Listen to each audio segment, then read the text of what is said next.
what was your big game as a kid? What was the one that you would still replay now, or There's so many of them. I don't think it got any bigger than Legend of Zelda for me.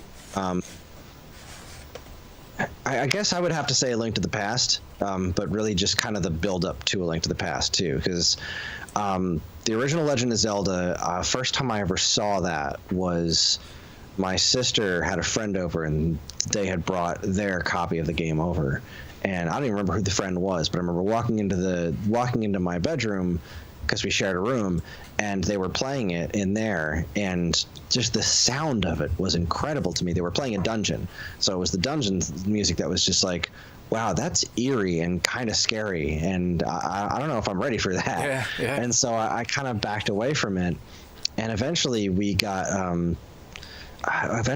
Zelda 2, and Zelda 2 just completely took over my life, because I did wind up playing more of Zelda 1. I don't remember if I beat it before I played Zelda 2, but I remember Zelda 2 was just a huge deal to me. So much so that my parents actually had to take it away from me for a little while, because I was having nightmares about it, because my game got erased. Because you had to do the hold reset and turn it off. And I remember one morning we were close to the end. We were on the second to last palace in the game, and I wanted to play it before I went to school, so I fired it up, and I wanted to give one more shot to trying to beat that one palace before I went to school.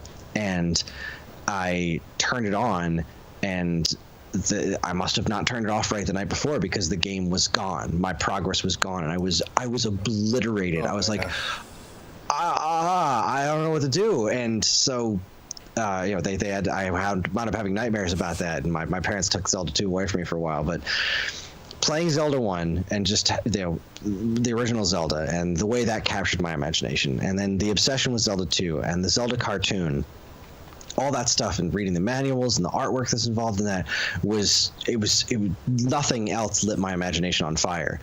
And then when A Link to the Past happened on Super Nintendo, I don't think the only other time I've ever experienced something quite like that was maybe Super Metroid, because that was a similar experience. But turning on that game and reading the text, and just the intro with the polygonal Triforce swirling into the middle and the sword coming down, the way that it sounded like real instruments. It sounded like trumpets and strings, and it was so cinematic as well. Oh my God!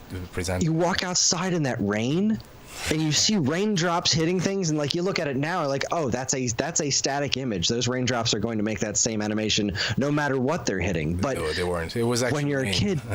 Exactly. It was rain. It was raining. It was amazing.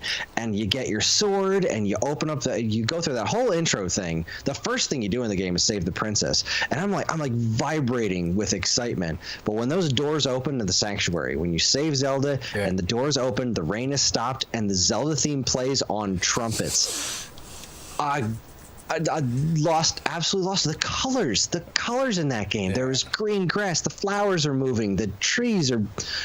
It was amazing. It was so amazing to me, and that was kind of like it for me. That was almost as big as it gets. I mean,